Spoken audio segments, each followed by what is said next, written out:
Selamat malam, salam sejahtera untuk kita semua. Selamat bergabung kembali dalam Kulsam seri 5 oleh Sanggar Sastra Geraha NTB dengan tema malam ini yaitu keluarga harmoni yang sakinah. Sebelumnya, saya mohon izin untuk menyapa narasumber kita pada malam hari ini, Acarya Paramananda Munidaksa. Swastiastu Acarya, selamat malam. Om Swastiastu, Bu Indah, selamat malam. Durus, pagi. Kemudian izin menyapa juga untuk para peserta yang berasal dari berbagai daerah. Ini ada yang dari Palangkaraya, Jakarta, dan berbagai daerah lainnya. Semoga selalu dalam keadaan sehat supaya bisa mengikuti perkuliahan ini dengan baik. Nah, di Kulsam kali ini masih dengan teknis pelaksanaan yang sama dengan Kulsam sebelumnya, yaitu teknisnya pemaparan materi selama kurang lebih 40 menit oleh narasumber, kemudian dilanjutkan dengan sesi diskusi kurang lebih selama 20 menit. Masih dengan aturan yang sama juga, yaitu yang pertama, untuk mikrofon agar di-mute semuanya selain narasumber. Kemudian untuk link daftar hadir terkait sertifikat nanti akan di-share menjelang akhir kegiatan. Jadi dimohon untuk mengikuti sampai akhir. Kemudian bagi yang ingin bertanya bisa melalui kolom chat atau bisa menekan tombol angkat tangan di Zoom-nya, di layar Zoom-nya. Kemudian nanti akan diberi kesempatan untuk bertanya langsung kepada narasumber. Baik, untuk mempersingkat waktu, langsung saja kita masuk ke sesi pemaparan materi selama 40 menit. Kepada Acarya, dipersilahkan. Semua banget, Bu Indah. Lebih luas lagi kepada semeton yang ikut join malam hari ini. Hari ini adalah dengan topik yang masih sama, jadi keluarga harmoni yang sakinah edisi kedua. Karena mungkin yang kemarin masih dirasa kurang, sehingga pemaparannya harus lebih detail gitu. Itu sebenarnya intinya. Kita masuk aja kepada inti agar lebih banyak kita memberikan penjelasan tentang yang dimaksud dan keluarga harmoni. Begini, dalam penjelasannya di dalam slokanya slokanya Saraswati Musaya dalam sloka 276 malah dikatakan begini, ikang wang lumanayaken gitu, tan puja, ya, tanpa puja, tanpa ngaji, tanpa weh punya, tan yadnya, tanpa tapa. Ada 5 hal orang yang dikatakan tidak akan pernah mendapatkan suka, kebahagiaan. Kelima hal itu yang disebutkan atau dijelaskan di dalam sloka Saraswati Musaya 276. Orang yang tanpa pernah belajar ilmu pengetahuan, makanya disebut tanpa ngaji. Jadi orang yang tidak pernah belajar tentang ilmu pengetahuan. Orang yang sama sekali menutup telinganya ketika orang berbicara tentang ilmu spiritual. Itu sebenarnya tanpa ngaji. Sudah tidak pernah belajar, juga tidak pernah mendengar. Apalagi diberikan pengetahuan tentang yang disebut Weda, termasuk pelajaran-pelajaran lain, ada Saraswati Musaya, ada Semerti dan sebagainya. Itihasa, Purana, termasuk yang lain-lainnya. Tanpa ngaji namanya. 2, tanpa weh puning. Artinya tidak pernah memberikan dania punya kepada orang yang mengalami duka. Misalnya ada orang miskin, ada orang lapar, ya, ada orang bodoh, ada yang tidak berpendidikan, sama sekali dia tidak pernah memberikan punya, tanpa weh punya. Sama sekali tidak pernah memberikan punya. Itu sebabnya dia makan untuk dirinya sendiri, untuk memperkaya diri sendiri. Itu tanpa weh punya. Tanpa tapa, sama sekali tidak pernah melakukan tapa, berata, yoga, samadhi, apalagi misalnya melaksanakan upawasa, monoberata dan sebagainya. Jadi tidak pernah melakukan doa tanpa puja. Tidak pernah melakukan doa-doa persembahyaan kemerajaan, apalagi ingat leluhurnya, ke pura-pura sama sekali. Saya pernah bertemu dengan seorang yang mengalami semua itu, baru dia sadar. Saya selama di Bali dan Muning namanya Besakeh coba ya. Umurnya sudah hampir 60 tahun tidak tahu namanya Pura Besakeh. Apalagi pura-pura lain. Saya tanya, benar tidak tahu setelah saya, oh dia baru menangis. Saya syukur ketemu Bapak. Tanpa puja. Tanpa tapa, tanpa puja, tanpa ngaji, tanpa weh punya, tanpa yadnya. Tidak pernah melakukan yadnya. Apalagi seperti tadi, ngodalin, upacara-upacara besar, odalan ring pura-pura besar, sama sekali.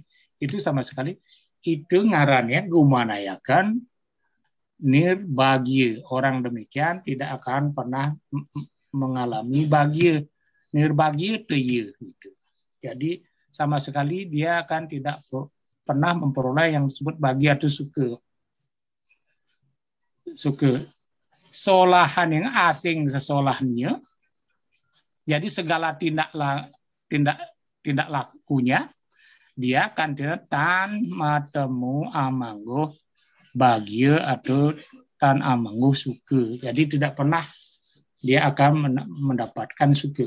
Oleh karena itu, bagi mereka yang sudah memasuki keluarga itu dalam pengertian spiritnya sebenarnya keluarga berarti melakukan dharma secara bersama-sama antara suami dan istri, ya itu sebenarnya. Dalam teks lain juga disebutkan begini, orang yang sebenarnya mengalami duka dalam teks Weda itu disebutkan begini, jadma duka, lahirnya saja dia sudah duka. Jadma duka, ya. Kemudian jara duka, sudah usia tua lagi duka, jaya duka. Sebenarnya orang sudah kaya dia seharusnya menikmati, dia merasa duka juga. Antekale maha duka, apalagi orang yang sedang akan menghadapi kematian. Antekale itu orang yang akan menghadapi kematian. Antekale maha duka, lebih besar dukanya, karena dia akan ketakutan, punah. Hindarilah itu. Kemudian di bawahnya tasmat jagrata. Berhati-hatilah dan sadari hal itu bahwa setiap orang yang mengalami duka karena orang tidak pernah melaksanakan 5 prinsip tadi ya. Namanya suka duka. Makanya jadma mritu jare wiyadi, orang lahir akan mati dan mati itu usia tua mengalami penyakit itu. Nah, saya tertarik sebenarnya membahas lebih jauh tentang lebih detail tentang keluarganya orang yang mengalami perkawinan poliandri. Ternyata kemarin seminggu lalu ada kejadian poliandri seperti Drupadi dikawini oleh 5 bersaudara. Nah ternyata di Dehradun nih, di daerah Dehradun di India, ya, daerah Dehradun di Uttarakhand itu di Uttar Pradesh, dekat dengan Himalaya. Itu persis kejadian sama. Dia seorang perempuan namanya Raju Werma, seorang perempuan baru umur 28 tahun, kawin dengan 5 orang bersaudara kandung. Namanya poliandri. Tapi beda antara perkawinannya Drupadi dengan Pancapandawa dengan orang yang mengawini nih Raja Werma. Raja Werma dikawini oleh 5 orang saudara kandung di Uttarakhand. Yang pertama namanya Gudu. Terus yang kedua Bajui. Terus Sanrama, Gopal. Umur Raja Werma 28 tahun, sedangkan yang mengawininya umurnya 32, 30, 28, 26, dan 19 tahun. Si Dines itu umurnya 19 tahun. Menurut tradisi setempat, kalau perkawinan di sana yang satu harus dikawini oleh saudaranya. Perbedaan pokok nih ya, perbedaan pokok antara perkawinan Drupadi dan dulu kalau perkawinan Drupadi walaupun perkawinan itu dengan 5 orang, tapi ada syarat dan hukumnya. Ketika dia dikawini oleh suami pertama jelas Yudhistira. Itu tidak boleh, itu sama sekali tidak boleh dilanjutkan si Bima. Ya dia harus menunggu perkawinan itu begitu Draupadi hamil oleh Yudhistira, ya dia harus menunggu supaya bersih. Jadi harus setiap pergantian itu menunggu 2 tahun. 1 tahun khusus untuk hamil, ya kan kita 8 bulan 9 bulan hamil, kemudian lahir. Nah, lahirnya untuk pembersihan ini supaya benar-benar bersih dari yang pertama, baru kemudian diganti dengan bimah. Itu peraturannya, makanya peraturannya sangat ketat. Itu sebabnya Arjuna menunggu sampai 6 tahun karena gilirannya yang ketiga. Peraturan dulu sangat ketat. Tidak boleh ngaduk-ngaduk, terus kemudian tidak boleh bersama, apalagi misalnya dihamili oleh banyak orang. Ini yang tidak boleh. Itu peraturan ketat, sehingga anak-anak itu benar-benar adalah anak hasil dari hubungan antara suami ini dan istrinya ini kan. Tapi kalau itu bersama-sama seminggu. Sedangkan yang terjadi yang di Uttarakhanda itu, menurut pengakuannya dia, bahwa dia tidur bersama-sama dengan 5 orang suaminya dan melakukan hubungan di hadapan suaminya. Gitu. Dia menganggap suaminya yang sebelahan yang melihat itu, dianggap suaminya ini beda berat ini peraturannya. Jadi dulu sangat ketat peraturannya, selain tidak boleh sama sekali celapat-celapat itu, tidak boleh. Arjuna saja hanya tidak pernah terjadi itu ngambil busurnya, kemudian dia merasa bersalah dan itu dia akhirnya mengundurkan diri untuk pergi ke hutan. Nah, itu terjadinya begitu. Nah, sesungguhnya ada hal yang saya mau beritahu kepada adik sekalian, meskipun ini sign ya, ini sign. Dalam berkeluarga di dalam hukum Hindu ada tanda petik ya, agak sedikit jarang orang mengungkapkan kalau bicara tentang seks karena dianggap itu tabu ya. Tapi mudah-mudahan kita bicara sign.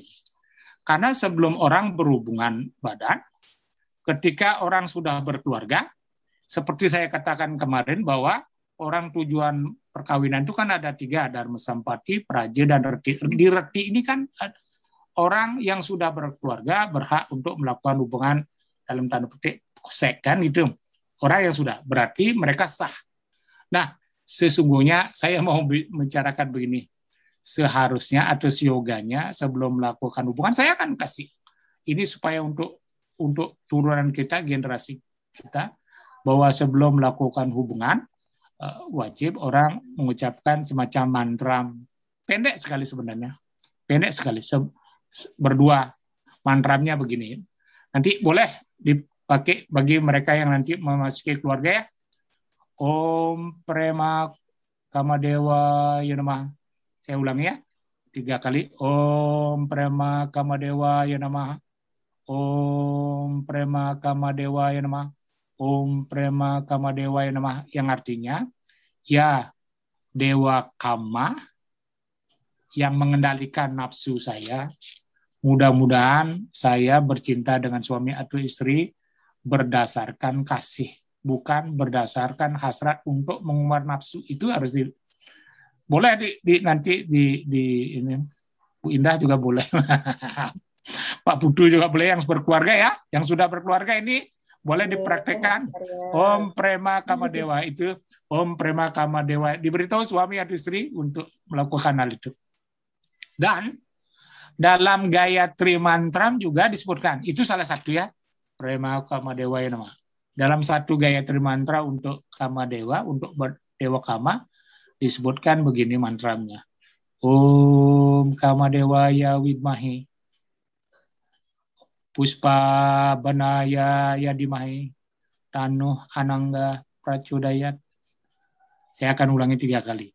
Om Kamadewaya Widmahi Puspa Banaya Yadimahi Tanuh Anangga Pracudayat.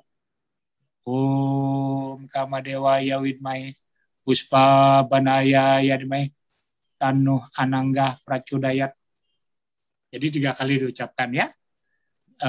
Nanti di dalam rekaman kalau adik-adik sekalian atau siapa yang mau menggunakan boleh.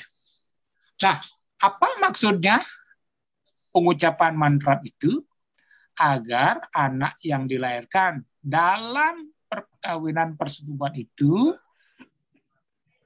dijadikan anak yang seputra, bukan anak yang tidak diinginkan, kan?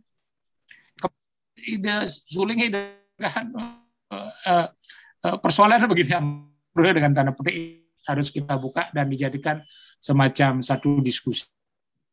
Kan kadang-kadang anak-anak muda kawin duluan, hamil duluan persoalannya.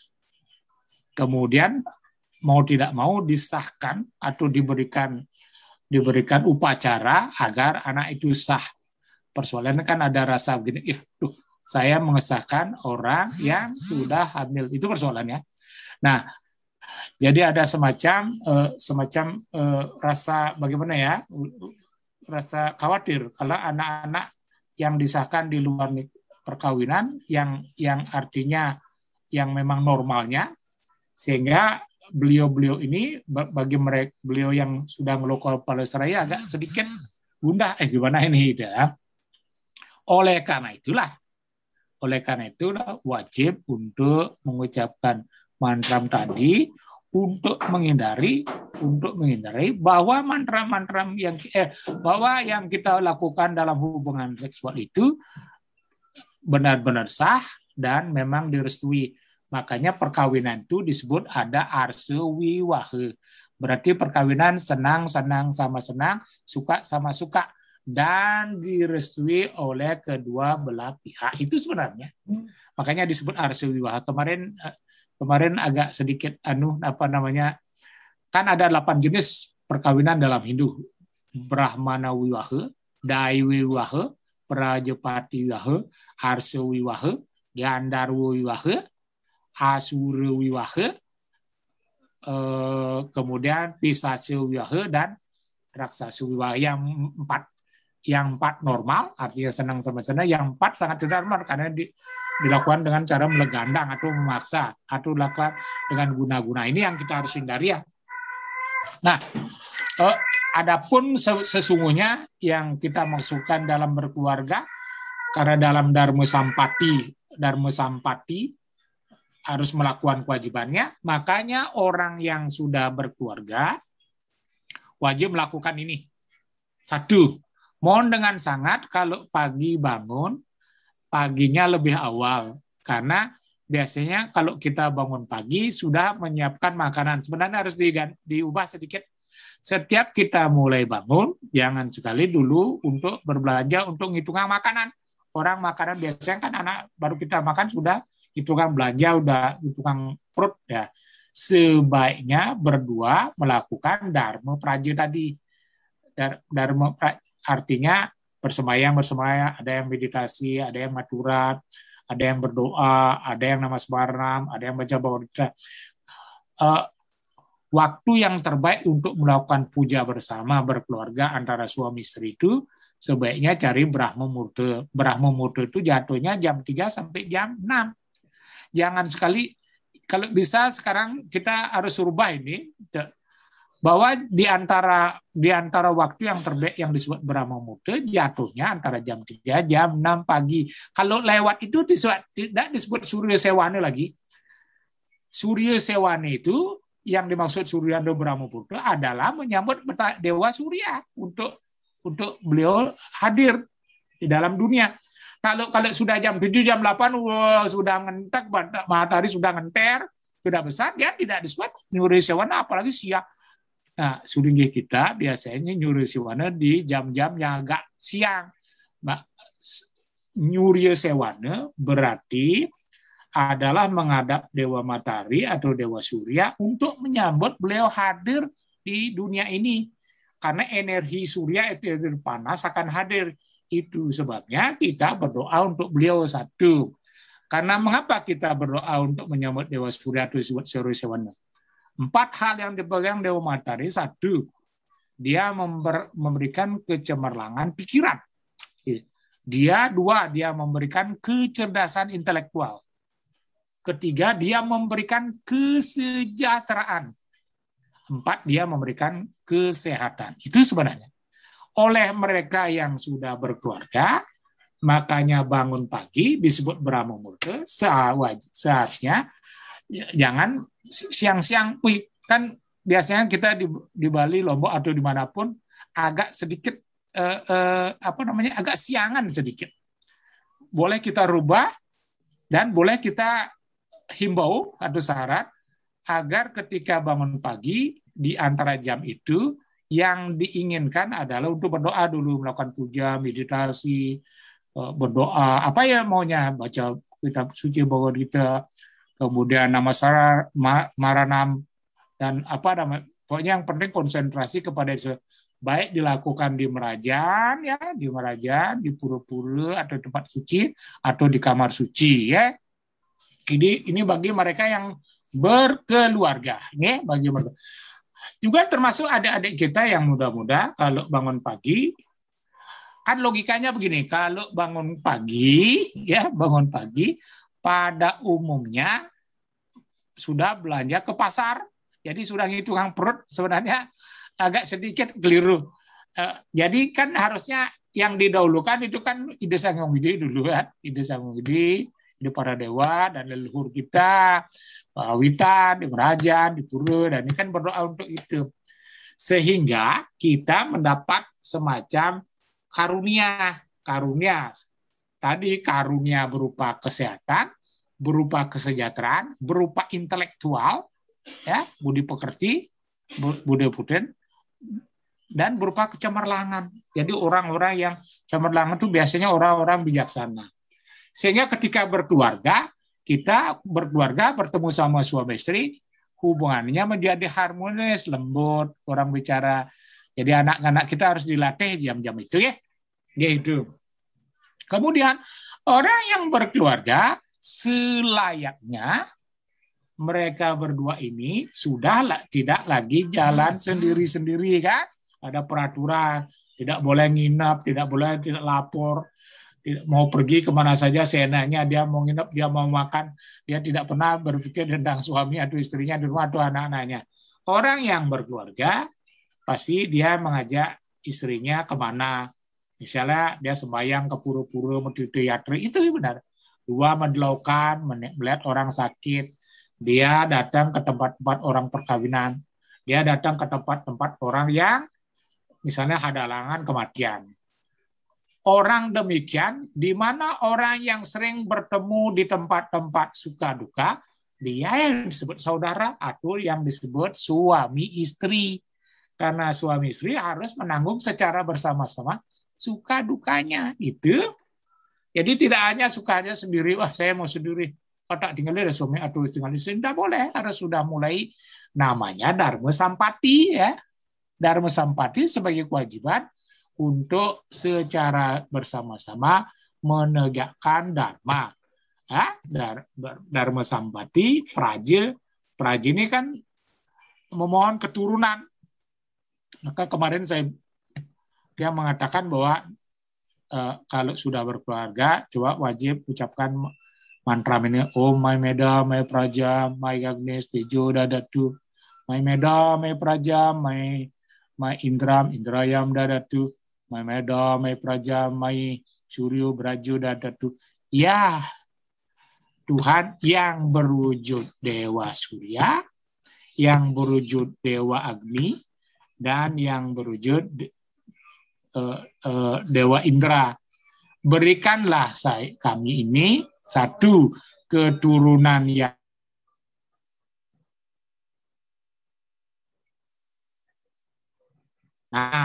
sehingga kalau kita berkeluarga jadi jarang terjadi cekcok di rumah tangga, karena kita selalu adem, selalu harmoni.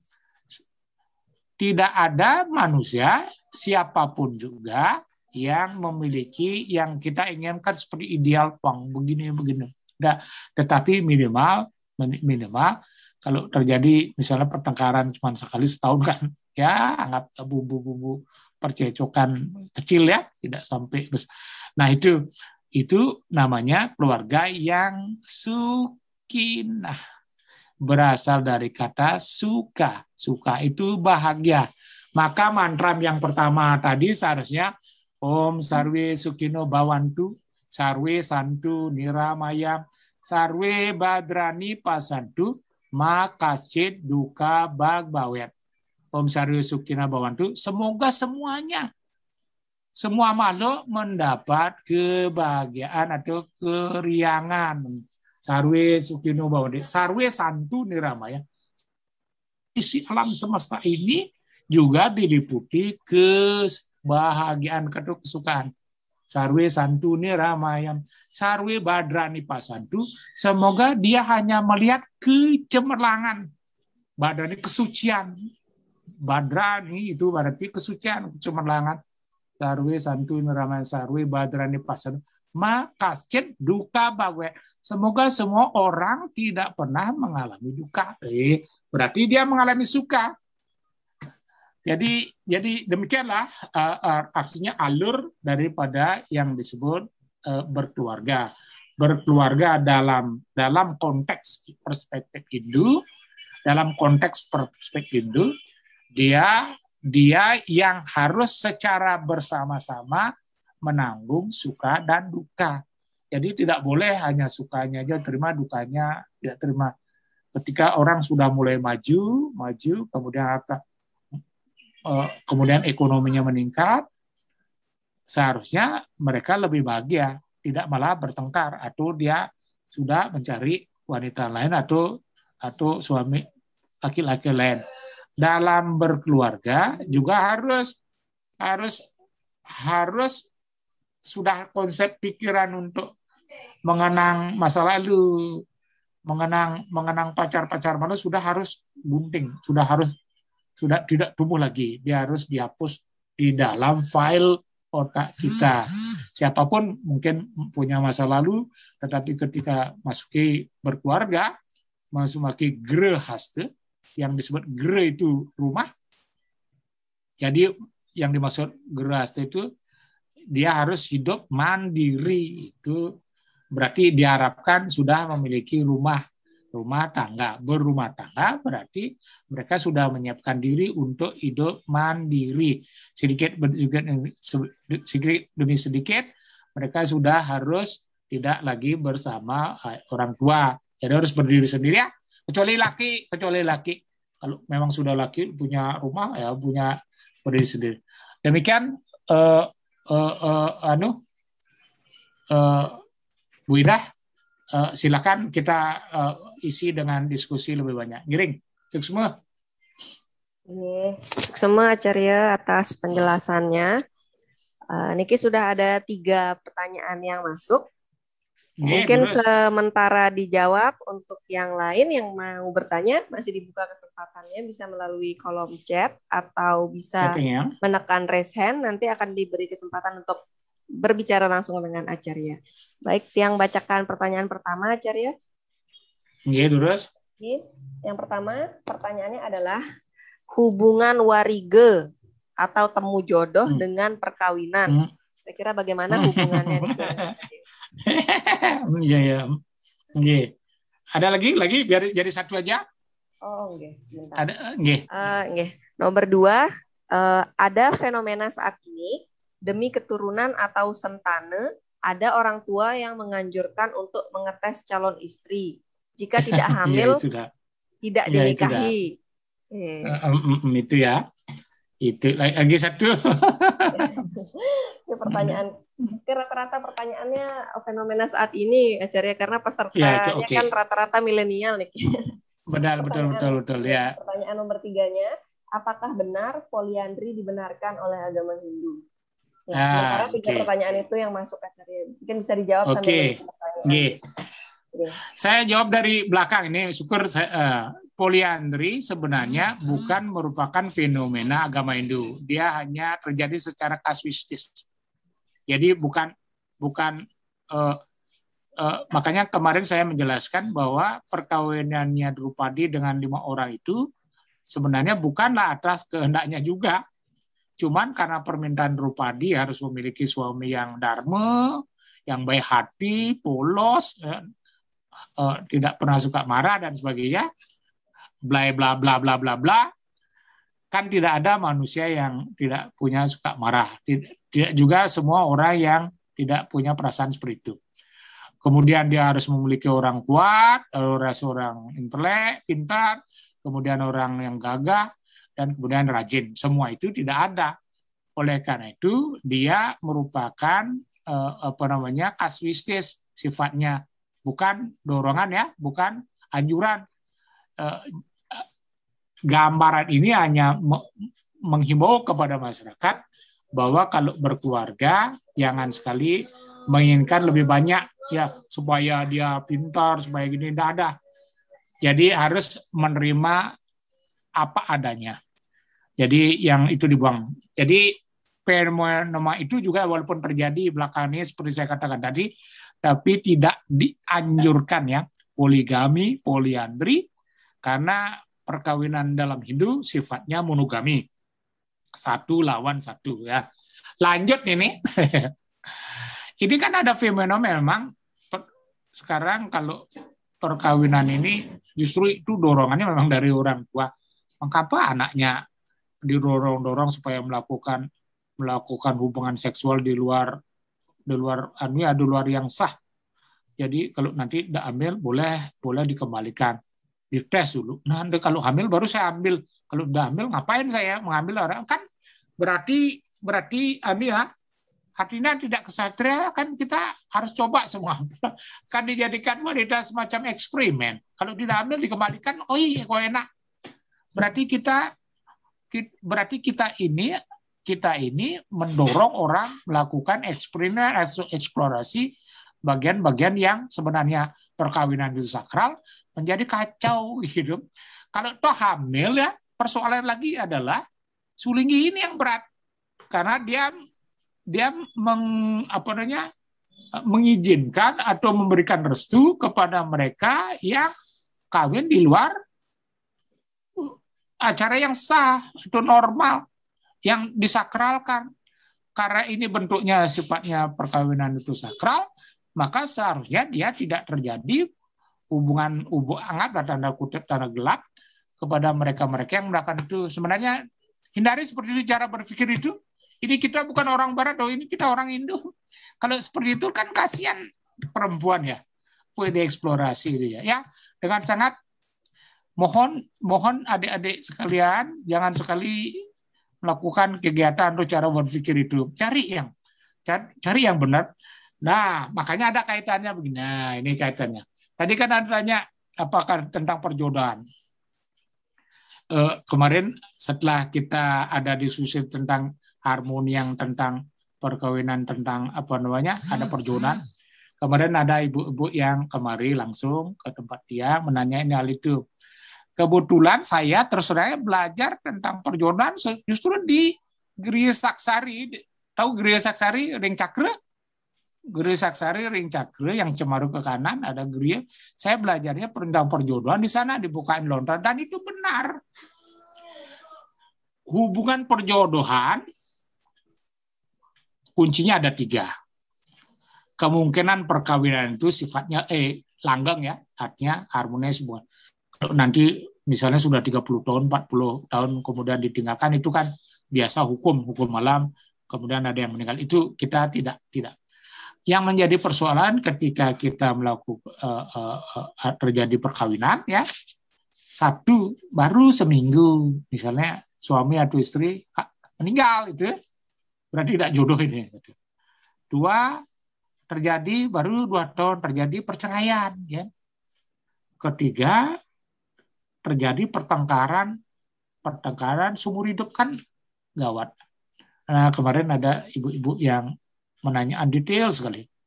Dan saya bilang, saya bukakan buku dan sebagainya, tidak satu pun yang tidak saya katakan dulu tidak benar. Benar sampai dia, aduh benar sekali ya. Semua satu pun tidak ada yang tidak benar. Nah, maksudnya begini. Coba cari bagi mereka yang akan melakukan perkawinan ya. Boleh nanti chat atau tanya kalau punya pacar ke WA Tiang. Saya terpaksa kasih WA biar tanya pribadi. Ke WA Tiang 087 86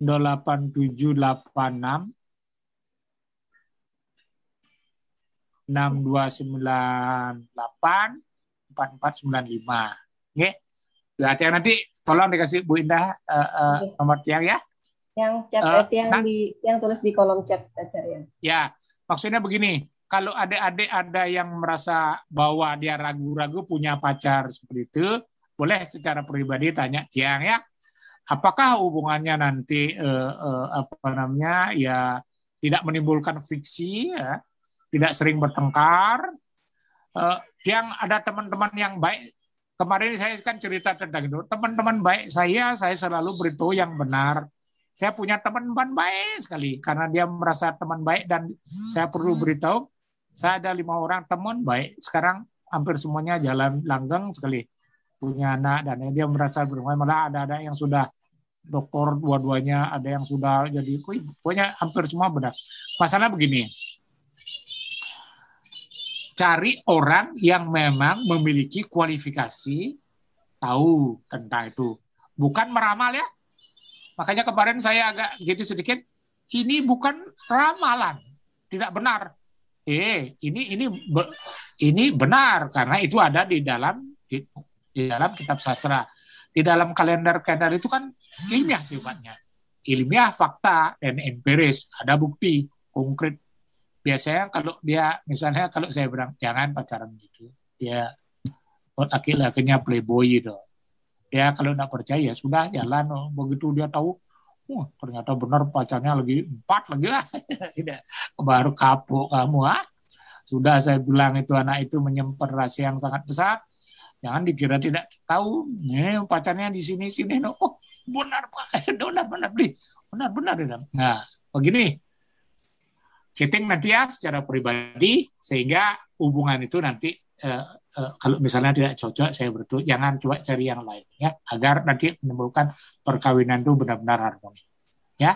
Jadi tiga-tiganya terjawab, mudah-mudahan puas. Saya tidak berkeinginan ada eksplorasi perkawinan bagi wanita ini. Tentu itu sudah di luar kesakralan orang perkawinan jadinya. Oke, jadi seperti diizinkan begitu tidak benar itu. Oke. Lanjut, silakan. Jadi begitu jawaban singkat yang sementara belum ada pertanyaan yang masuk lagi Acarya. Bagi peserta yang merasa yang tadi yang bacakan adalah pertanyaannya, mungkin mau menanggapi bisa. Oh ya betul. Kalau memang tidak puas, oke. Atau ada masalah lagi yang lebih detail. Terus.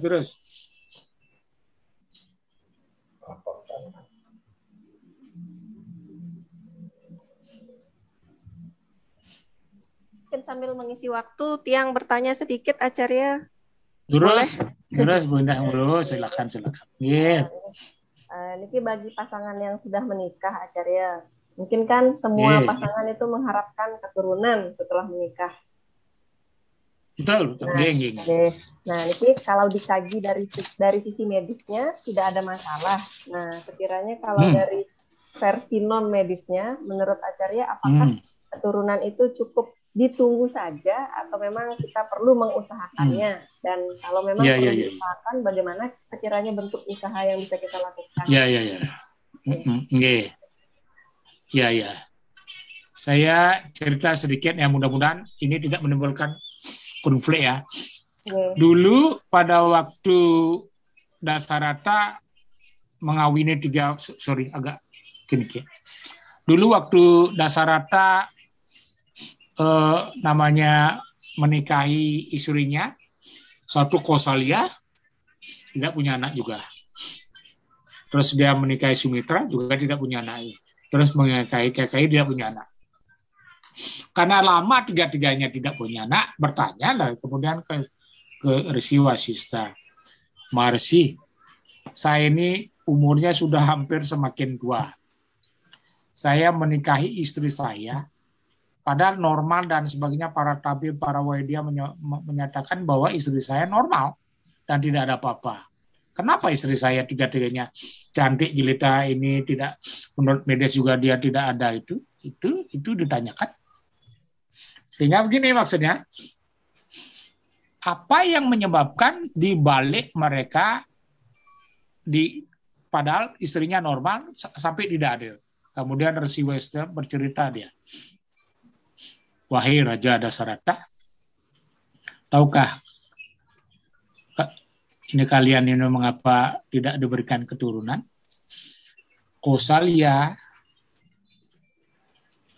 Sumitra, dan Kekayi pernah melakukan tindakan yang akan menyebabkan dia tidak punya anak.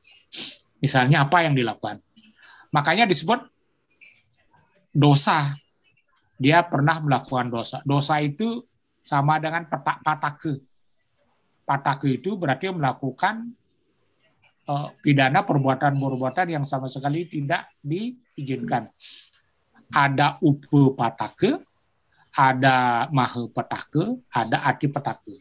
Ada yang dosanya kecil, ada yang besar, ada yang maha besar. Maha besar itu apa? Membunuh sapi sama sekali orang Hindu tidak boleh. Tidak boleh sama sekali. Orang yang bersenggama dengan bapak ibunya sama sekali tidak boleh. Ya. Membunuh para brahmana sama sekali tidak boleh. Membunuh kijang di hutan sama sekali tidak boleh. Membakar tempat-tempat suci siapapun dia agama Hindu, Kristen, tidak boleh sama sekali, tidak boleh. Dia masjid sama sekali tidak boleh. Kemudian dia memfitnah para marsi tidak boleh sama sekali. Kalau tidak salah ada 8 jenis yang menyebabkan orang kemudian dikutuk dan tidak bisa menyebabkan lahir.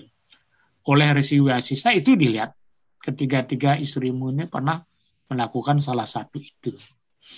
Jadi seharusnya kalian ini harus menebus dosa dengan cara melakukan yang disebut putraka mesti. Jadi upacara untuk memperoleh anak atau keturunan sambil menebus dosa-dosanya. Oleh Resi Wasista diberikan yang disebut namanya kalyasam. Jadi bubur suci yang diberikan untuk mereka makan. Nah, kemudian dibagi. Palyasam ini oleh Wasista diberikan kemudian kepada 3 putri ini.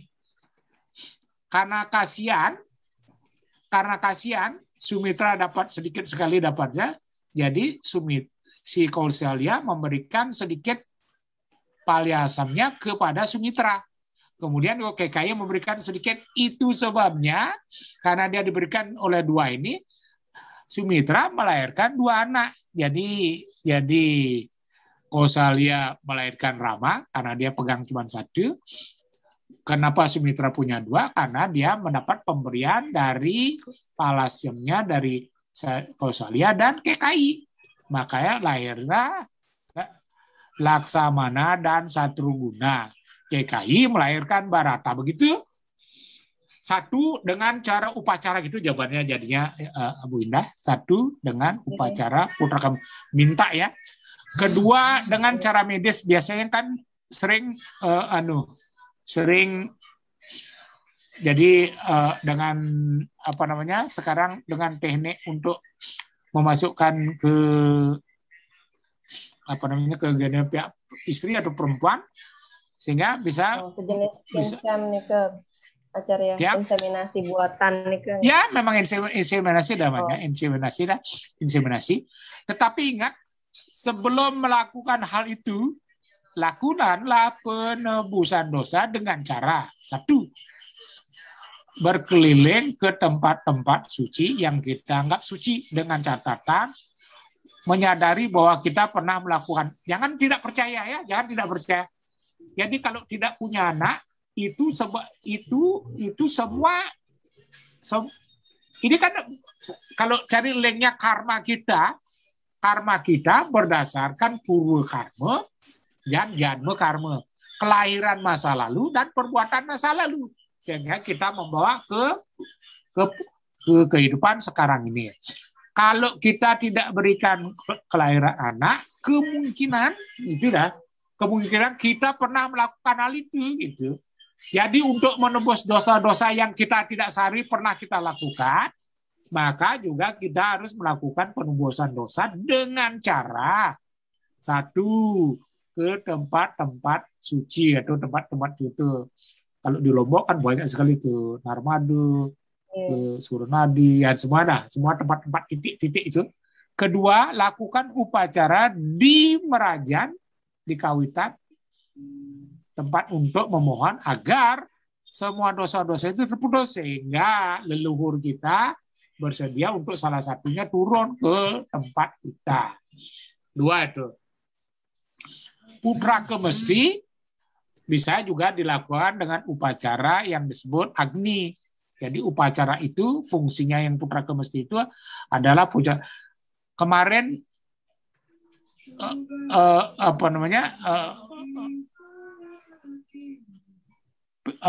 turunannya Wang Bang Pinate, Mane Angkara kan lahir dari api. Rupadi Dursumana lahir dari api. Ya. Orang-orang Sita lahir dari api. Jadi dulu tanpa hubungan seks pun sebenarnya bisa melahirkan. Persoalnya siapa yang bisa mendatangkan seperti itu?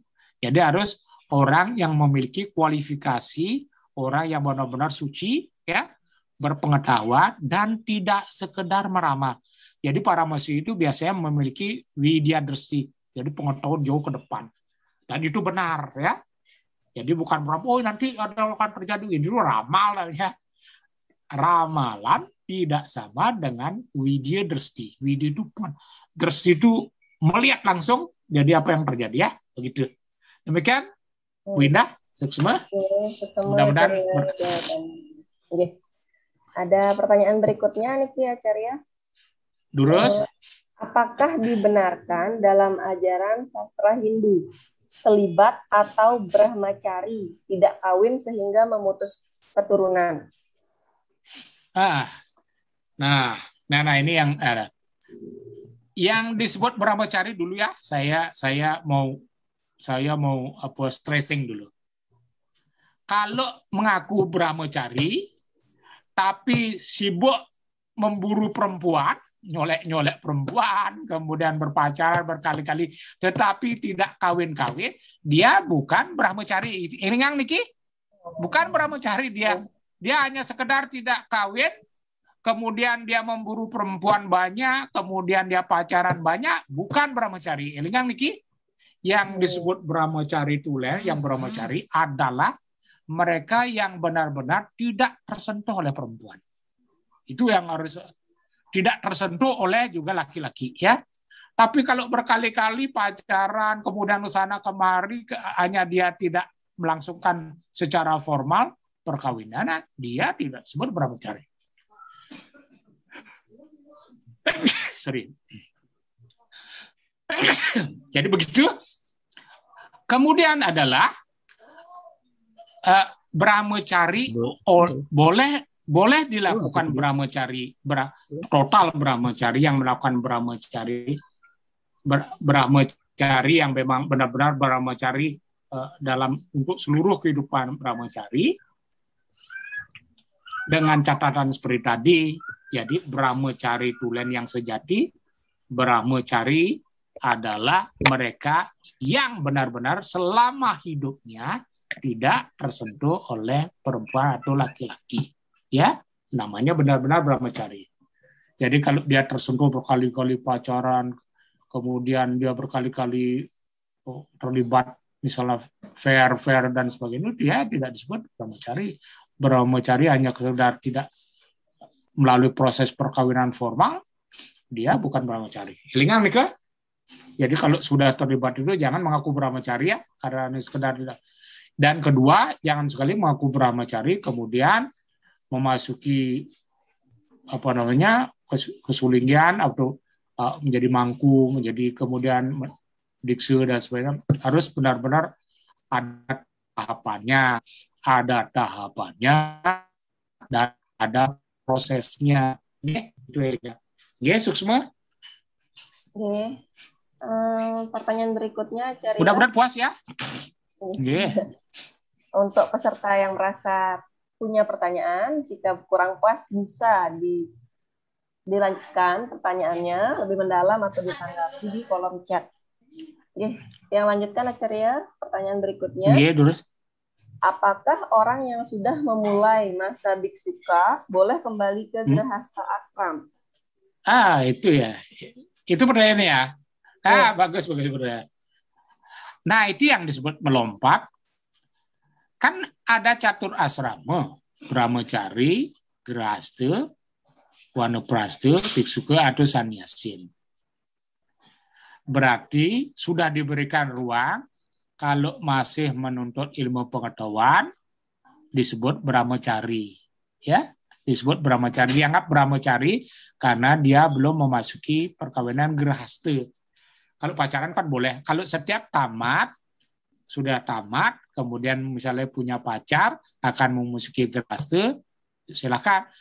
Nah, kalau memasuki grahasta kemudian wanaprastha, yang disebut wanaprastha sebenarnya dalam konteks kekinian itu bukan meninggalkan rumah ya, mungkin wana itu kan artinya hutan, bukan meninggalkan hutan menuju misalnya bukan meninggalkan keluarga kemudian menuju hutan, karena hutan hampir semua tidak ada, hampir kecil. Di samping itu yang disebut wanaprastha sebenarnya mengurangi ke alam material. Jadi ikatan-ikatan material ketika sudah masuk ke wanaprastha sudah masa tua, seharusnya ikatan-ikatan duniawi, misalnya kita harta kekayaan kita sudah mulai diserahkan kepada anak-anak kita ya, anak-anak laki, anak perempuan mau bagi waris, mau apa maunya kan tergantung di sana. Nah, setelah sudah melalui tahapan ini, sudah benar-benar wanaprastha, apalagi masuk biksuka, apalagi biksuka atau sannyasin itu kan sebenarnya artinya sudah meninggalkan ikatan dunia material secara mutlak. Sudah mau 70-80 mau apa, mau dinikmati, paling-paling diberikan kepada anak-anak. Paling-paling kita menunggu sudah benar-benar mengurai ikatan, sudah masa ada yang umur 80-90 misalnya, masuk keliling bawa mobil. Nah, hanya beberapa aja ya, tetapi secara kasuistis itu.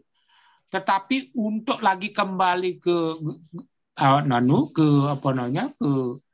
grahasta kan soleh dilihat orang sudah hampir 90 masih ngitungan kawin lagi kan tidak normal. Berarti tahapan proses catur asrama ini benar-benar tidak jalan. Diberikan ruang brahmacari, diberikan ruang grahasta. Tidak diberikan kesempatan yang baik untuk melakukan grahasta. Sudah di tahap sudah memasuki tahun 70, tahun 70 80 mau ke wanaprastha, seharusnya harta kekayaan kan sudah diberikan kepada anak-anak kita atau turunan kita. Siapa yang berhak? Tetapi kalau sudah mulai sannyasin atau biksuka kan tidak harus kembali ke grahasta, kan orang soleh jadinya. Masa Umar sudah 100 masih memikirkan tentang lagi perempuan baru, istri baru, kan aneh jadi. Artinya setiap tahapan itu coba berpikir dengan baik kapan saya harus memulai. Makanya jangan melompat, lalui proses tahapan. Kalau misalnya tiba-tiba ingin, makanya banyak orang gagal di sana. Kadang-kadang sudah masih di Bali ini sedang ada masalah, begitu ada gejolak orang sudah jadi sulingge, kemudian lagi terlibat ke masalah seksual. Ini kan yang tidak benar. Berarti proses tahapan ini tidak dilalui. Saya tidak berkeinginan untuk terjadi polemik, karena kalau orang mempelajari tahapan dari catur asrama dengan benar, dia pasti tidak akan mengalami masalah ini. Dan sukses Bu Indah. Oke, Acarya. Pertanyaan berikutnya Niki, apakah menggugurkan janin termasuk perbuatan simalakama jika diteruskan dosa dan digugurkan juga dosa? Itu pertanyaannya ya. Itu dah yang susahnya kalau menjawab orang seperti saya ini. Dalam posisi itu membenarkan kan sudah salah. Membenarkan orang yang sudah melakukan pelanggaran awalnya sudah salah. Dia melakukan perbuatan. Berarti dia sudah melakukan perbuatan seksual di luar dari perkawinan yang sah, yang sakral kan gitu. Kalau sudah hamil duluan itu kan sudah pelanggaran pertama, tidak normal, tidak anggap ada tanda sah. Nah, sekarang ini dibawa sudah hamil, dibawa kemudian ke sulingnya untuk mensahkan, kan seolah-olah sulingnya kena getahnya nanti besok, kena karmanya, karena dia ikut juga mensahkan orang yang dalam keadaan hamil yang di luar perkawinan yang sah, yang disakralkan. Karena perkawinan di dalam Hindu bersifat sakral, dia garbodananya, embrio itu harus kosong, tidak boleh terjadi begitu. Kalau sekarang terus kemudian perkawinan terjadi kehamilan, ini kan, aduh, saya lagi sekali ya, jangan lakukan, jangan. Kalau toh terjadi, mau bilang apa ya? Sebenarnya tetap kalau saya bersedia untuk memuput karya orang yang sudah bersih. Tapi pada umumnya mungkin begini caranya, mungkin sorry ya, tanda petik.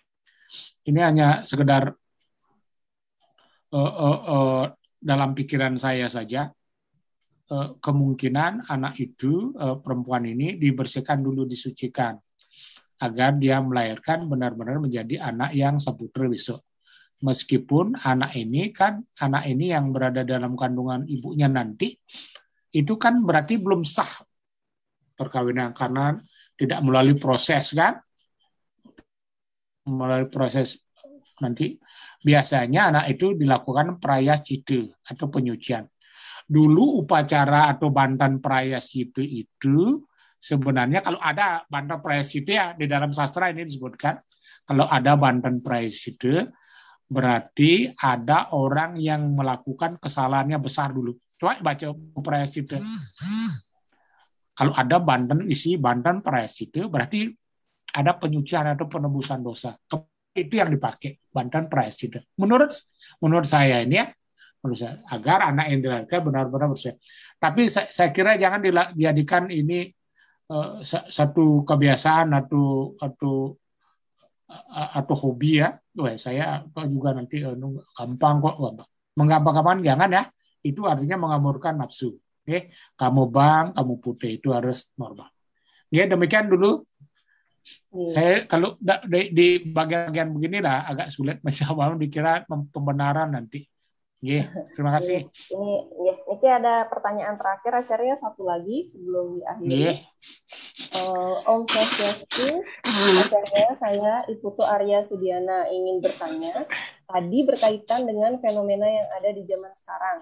Banyak anak muda yang ikut-ikutan ketika teman atau lingkungan sekitar mengadakan wiwahan.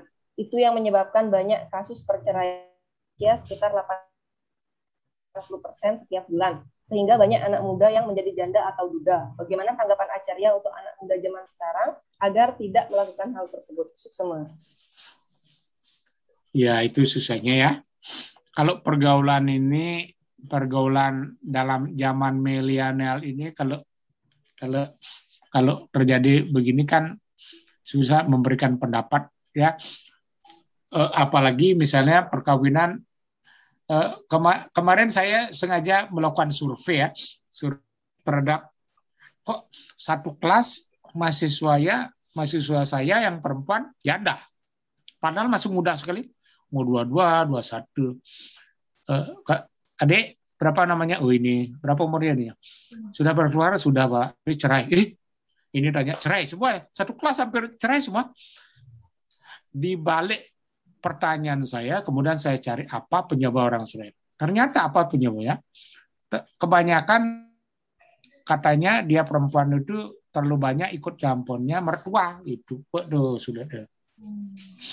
Orang kemudian, fenomena itu seperti tadi, orang kawin secara massal, perkawinan massal, kemudian dia ikut-ikutan umur sekian, padahal dia belum siap sama sekali. Nah, kan tambah runyam jadinya. Sudah belum siap, kemudian terjadi gitu, ekonomi pas-pasan, kalau dia dibuang sayang, karena dia tercemar di keluarga, desanya, di kampungnya, kan, kemudian dibawa lagi ke sulingnya juga mau. Nah, dalam pemberian penjelasan ini yang saya agak sulit mencari solusi, terus terang, karena nanti menjadi pembenaran, menjadi etika yang kurang baik, karena saya memberikan penjelasan yang tidak benar, karena itu sudah salah pertama. Sudah tahu salah, kemudian dijadikan semacam format atau kebiasaan